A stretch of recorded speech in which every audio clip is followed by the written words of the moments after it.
course, we start out with the Cajun Trinity. We've got 2 batches of celery, 3 onions, 3 green bell peppers, 2 red bell peppers, and we're also adding 5 tomatoes and 7 jalapeños. So here we are making seafood gumbo. You're already seeing all of our vegetables. I'm going to pour those into the bowl. Terry's going to help me scoop it because it's a big bowl. All right. And Terry keeps asking me how much water. I don't have a set amount of water. I'm going to cover up my vegetables. So again, there's no set amount, depending on how much vegetables you have. So depending on how big a pot you want to make. Fill that up for me. But again, you want all your vegetables completely covered. I'm going to start off by just cooking my vegetables down.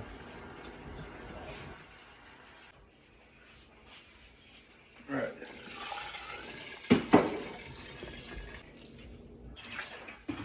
If you ever think you have too much water, you can always just boil it out, right? So we're going to add some salt.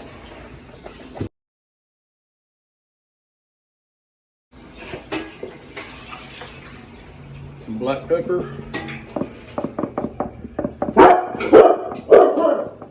There's the dogs. Pretty good. What is it, love? What's the matter? Some ground cumin.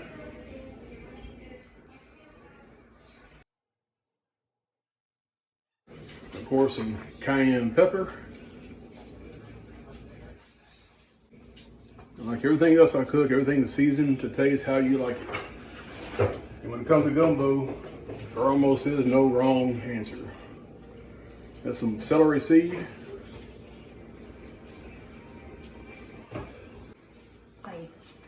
Garlic powder. And some Tony Sacheries. This is the mold.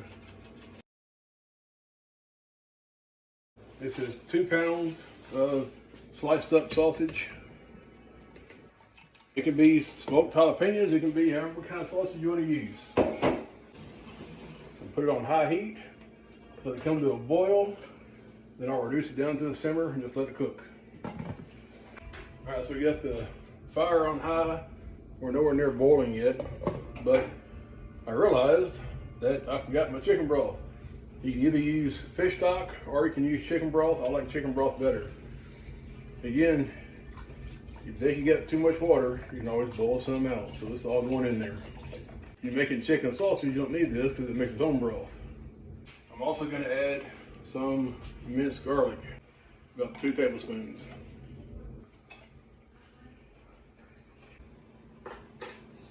All right, so our vegetables are cooking.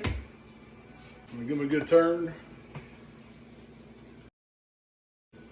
Again, several ways of cooking gumbo. I will add my roux to it here later on. That's just the way I like to do it. I like to cook all my vegetables first, get them all cooked down like I want it. With seafood gumbo, I'll put the roux into it, let it cook into it. Then I'll add the seafood. And then, last but not least, I'll add my okra. If you put okra in it, it'll turn to mush. So now I'm going to reduce the heat to about 3 right now, see how it does. Let that keep simmering and let that water just boil on out. Not completely, but reduce it. I'm using a rice cooker this time. Peeled and deveined 2.5 pounds of shrimp. Stir every now and then. Needs to cook for like an hour and a half-ish. I forgot to buy crackers. Oh my god. Oh, I'm almost in tears. Oh, and Bobby's decided he's gonna cook rice better than me. We'll see. Alright, so I got my vegetables and stuff where I want them. I'm gonna add a little bit of parsley. This is dried parsley. Don't need much, it's dehydrated, so just kind of sprinkle some on top. That's good. Stir that in. Now every stove is different. I got mine right now on about 2.5. I'll start adding the roux to it. The roux Terry's already made beforehand. There's another video on it, how to make it. There'll be a link in the description. We're going to start adding the roux to it.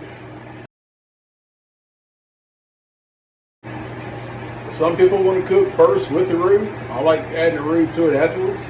It'll dissolve in here. It gets the same great flavor. And this is all homemade roux. It's not store-bought.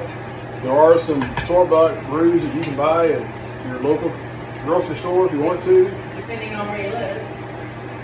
Even where we live in the country, they still have roux.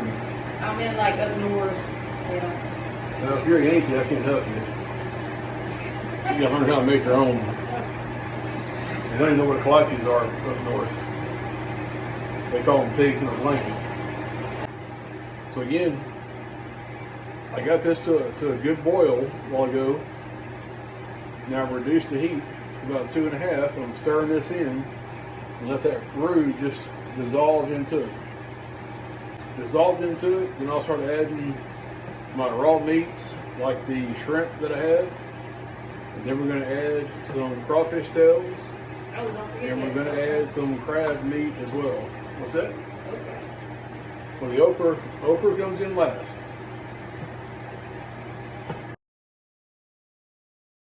And now that the roux in it, you got to be real careful you don't burn it. That will clump up and stick to the bottom. So that all clumped up, you got to make sure you're stirring it. Picking it up, dissolve, and Terry got on to me because I added some more garlic powder and added some more ground cumin. I didn't get all But again, it's all about season and taste. So you taste it as it's cooking, and you add what you think it needs, and that's it. It's gumbo, so there's nothing wrong with anything you do in gumbo. And you can add squash to it if you wanted to. You Yankees. Maybe Yankees don't like squash. No. I'm still heartbroken that I forgot to buy crackers. Well, you are a cracker. Alright, stop. What are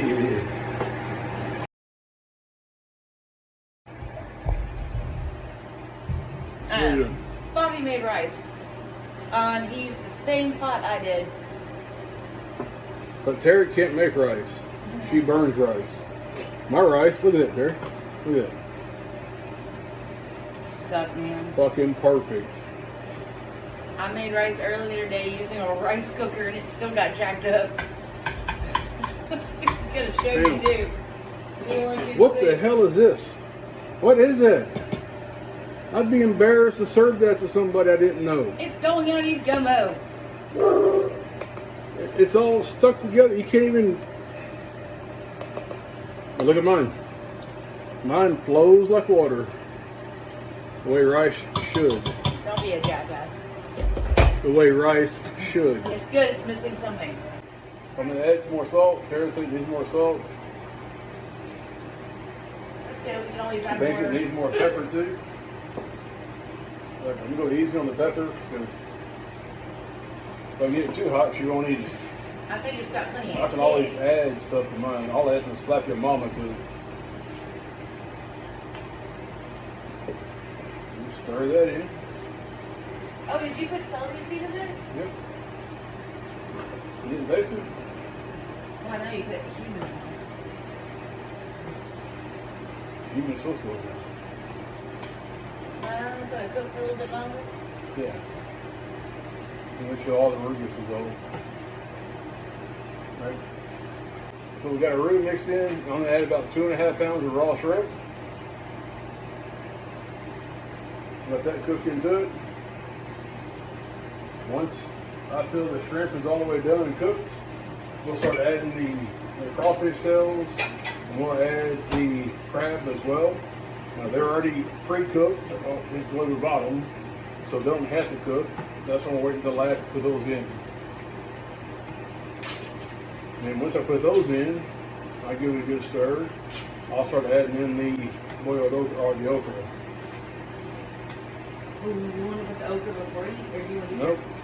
Okra is the last thing you put in.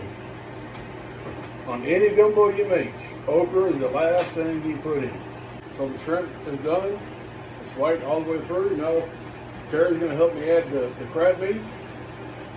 16 ounces. 16 ounces of crab meat. This is actually claw.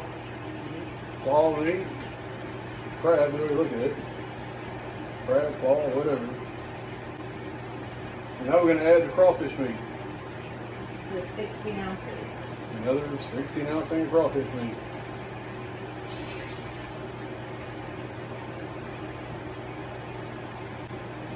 So since all this is cooked, and everything is done, I'm going to turn the fire off and leave the pot where it's at, on the same burner. That way it stays hot.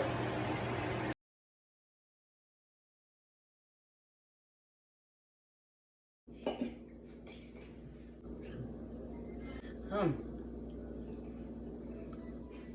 It's really good. We're gonna need more rice. Yeah. Bobby, I'm gonna need you to make more rice. Why? Because it's so good, we're gonna need more rice. I'm gonna try a little tasty bowl with Bobby's rice.